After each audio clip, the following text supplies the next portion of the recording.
Hi, friends. Father Kerry Walters here, pastor of Holy Spirit American National Catholic Church. This is another Holy Spirit moment.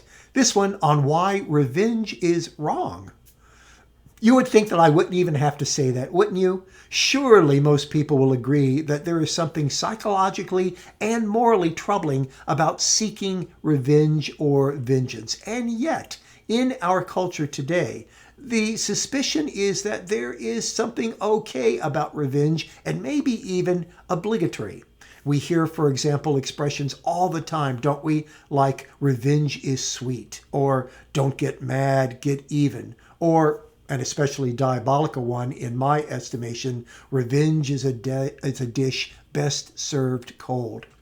But we don't have to look for popular culture maxims to persuade us that revenge is looked at by many people with a favor. Some very high-powered people in our society think that as well. For example, an ex but still living president of the United States said in a 1992 interview with Charlie Rose, quote, "I love getting even with people." And in 2005, in a speech in Colorado, the same person said this, quote, "If someone screws you, screw them back 10 times harder. At least they're going to leave you alone, and at least you'll feel good," unquote. Given the support that this ex-president has managed to glean from so many millions of people in this country, I can't help but think that they would agree with him about the virtue of revenge. But it's not just ex-presidents and popular culture that sees revenge as a kind of behavior which may at times be desirable. Some very reputable thinkers will likewise agree with that claim. For example, Thane Rosenbaum, in a 2013 book entitled Payback, argues that victims of crime or injustice frequently feel as if their voices have been silenced by the judicial system, and as a consequence, they don't experience the catharsis that they need to move on with their lives. And so what Rosenbaum argues is that revenge on their part is often not only compatible with justice, but is also psychologically healing for them. A 1983 book entitled Wild Justice by Susan Jacoby basically agrees with Rosenbaum's position. Now, both Rosenbaum and Jacoby, to give them their due, insist that even though revenge at times can act as justice, it has to be proportionate to the offense that's being avenged. Otherwise, it's not justified revenge, it's something else indeed. By the way, the title of Jacoby's book, Wild Justice, is from a phrase from the 17th century philosopher Francis Bacon, whom we will be returning to in just a few moments. I appreciate what Rosenbaum and Jacoby say about the thin line sometimes between revenge and justice, because it does seem to me that in many cases, revenge is a reflection of a person's sense that justice has not been served, a person's sense that an injustice has been inflicted upon him or her that has not in any way been resolved. But, my friends, revenge and justice are not at all the same thing. Revenge is often an action that leads to horrible acts of violence. Did you know, for example, in the United States, fully 20% of shootings and 60% of school shootings can be traced back to a desire to enact revenge? I don't think that you can say that justice leads to those kinds of dismal consequences. But more specifically, let me suggest to you that there are 3 ways at least in which revenge differs and differs extremely from justice. In the first place, the motives for revenge are frequently mixed. Of course, the primary motive, I suppose, is the desire to get even or to get back at someone who has done me an injury. But it's also the case, because revenge is such a fiery kind of emotion, that all other sorts of motives can get mixed into the hopper and only fuel the desire for revenge even more. So, for example, I may disapprove of the person who's injured me religion, or I may dislike his or her ethnic background. And so that will play a part in my seeking vengeance. That's the first characteristic that I think is important to keep in mind when thinking about revenge. The second is this: the person seeking revenge tends not to make a fine distinction between the person who has inflicted an injury on her and other people associated with that person who has inflicted the injury. The innocent suffer frequently when we seek vengeance. For example, think of feuds or vendettas between different families.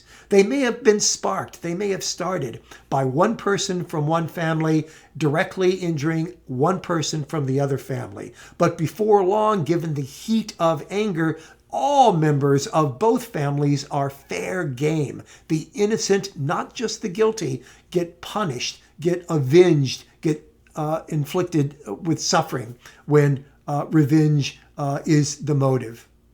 And finally, acts of vengeance are frequently done in secrecy. Oh, it certainly is the case that if I'm trying to avenge myself against you because of a perceived injury you've afflicted me with, I want you to know that it's me getting back at you. But I don't necessarily want anybody else to know, because after all, the act of vengeance that I'm seeking may be unlawful, or it may, in one way or another, redound to my discredit if word about it gets out.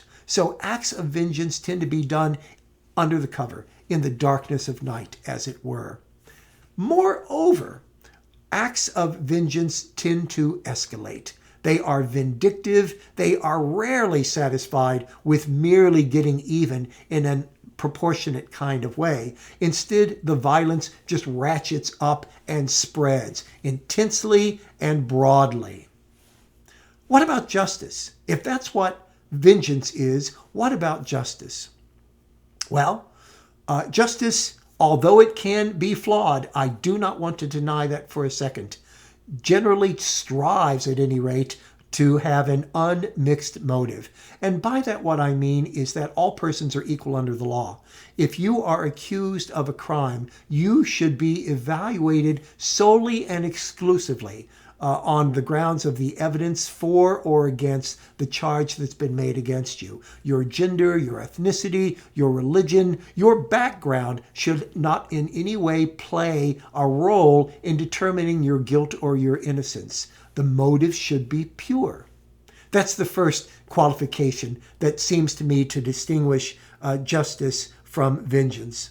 And secondly, justice is fine-tuned.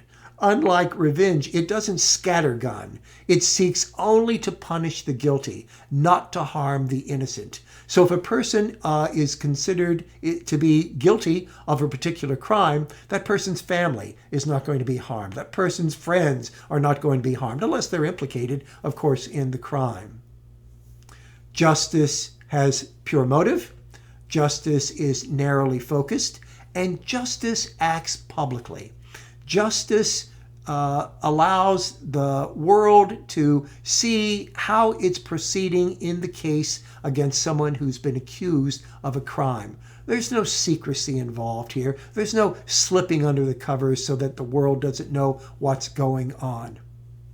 And finally, unlike revenge, which tends to be vindictive and tends to escalate, justice tends to seek retribution. There's no doubt about that, but it also seeks to reconcile. It seeks to fix what was broken in as least painful a way as is possible for everyone involved, including the criminal.